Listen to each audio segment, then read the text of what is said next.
Naam, basi nakukaribisha kwenye Clouds TV michezo na burudani. Jina langu Jacob Buya.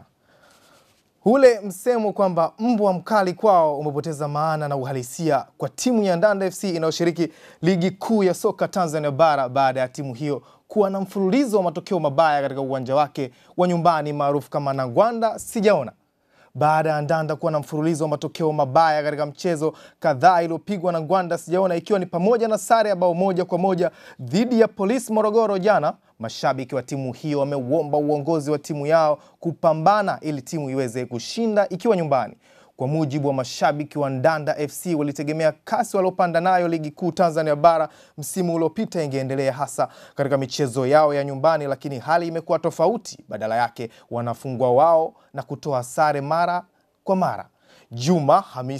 Hamisi Juma, Omari Komoro pamoja na Kasimu na Mangaya ni baadhi ya mashabiki walokasirishwa na kundi kubwa la mashabiki wa Ndanda FC katika kuomba uongozi wa timu yao kupigana kwa hali na mali ili wapate furaha wakiwa nyumbani.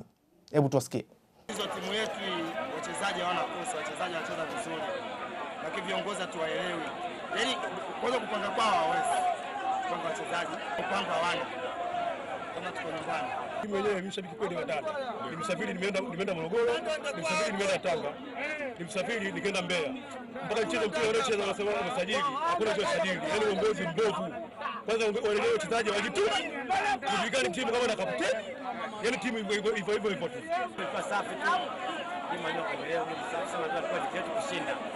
Lakini timu sio mbaya. Timu sio nzuri. Naamini tena vizuri hata mchezo utashinda. Naam, hayo ndio maoni au maelezo yao kutoka kwa mashabiki wa Ndanda. Tuachane na taarifa hiyo, tuelekee huko nchini Uingereza.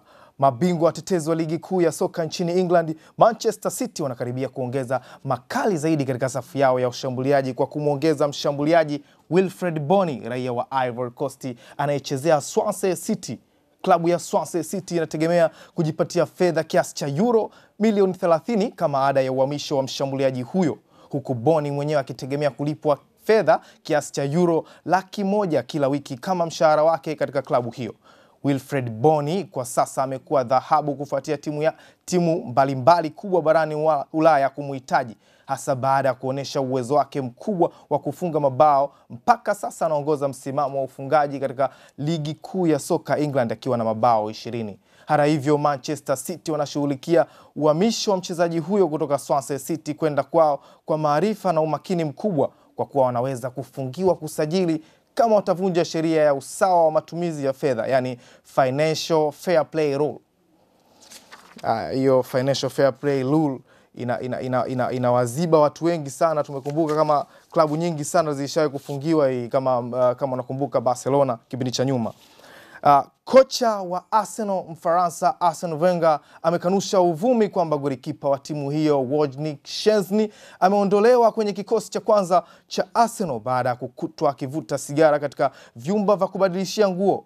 Wenger amesema golikipa huyo raia wa Poland kwa sasa anachezea benchi kwa kuwa kiwango chake kimeshuka tangu mechi ambayo Arsenal ilifungwa mabao 2-0 dhidi ya Southampton, ukiwa ni mchezo wa ligi kuu England. Kwa mujibu wa Wenger, baada ya Szczesny kufanya vibaya dhidi ya Southampton, mechi iliyofuata ya kombe la FA dhidi ya Hull City alimwanzisha David Ospina, na golikipa huyo alifanya vema na Arsenal kushinda bao 2-0. Hivyo akashawishika kumpa namba 1 David Ospina. Golikipa Wojciech Szczesny alipigwa faini ya fedha kiasi cha euro 20,000 na uongozi wa timu yake Arsenal baada ya kukutwa na kosa la kufuta sigara muda mfupi baada ya kumalizika kwa mchezo wao dhidi ya Southampton.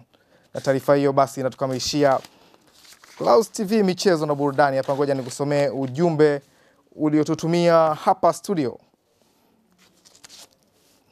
Tukianza na huyu anaitwa Juma Alphonse wa Arusha. Naipenda Ndanda ila sijui nini kimewatokea. Yeye anaipenda Ndanda FC lakini hafahamu nini kilichotokea. Lakini huyu mwingine anaitwa Steven Gawile kutoka Salasala Mbezi. Ndanda ndo timu yangu tangu zamani. Ilivyopanda tu ligi kuu nimeanza kuipenda, lakini sijui nini kimewakuta baada ya kuingia ligi kuu. Hayo ndo maoni yake bwana. Lakini tumalizie na huyu mwingine anaitwa Habibu Saidi. Yeye anasema kwamba Ndanda hawawezi kusonga mbele kama wakiendelea kucheza hivi hivi mpira wa kukimbizana. Hayo ndo maoni yake hayo, lakini nafikiri ujumbe wameupata uongozi wa Ndanda FC. Nikutakie usiku mwema, endelea kuangalia Clouds TV. Jacob Mbuya, usiku mwema. Umekuwa ukijiuliza utapata wapi watu wenye upendo? Umekuwa ukijiuliza utapata wapi furaha itakayokupunguzia uchovu? Tambua kuwa Clouds TV michezo na burudani ndiye rafiki atakayekuondolea msongo wa mawazo.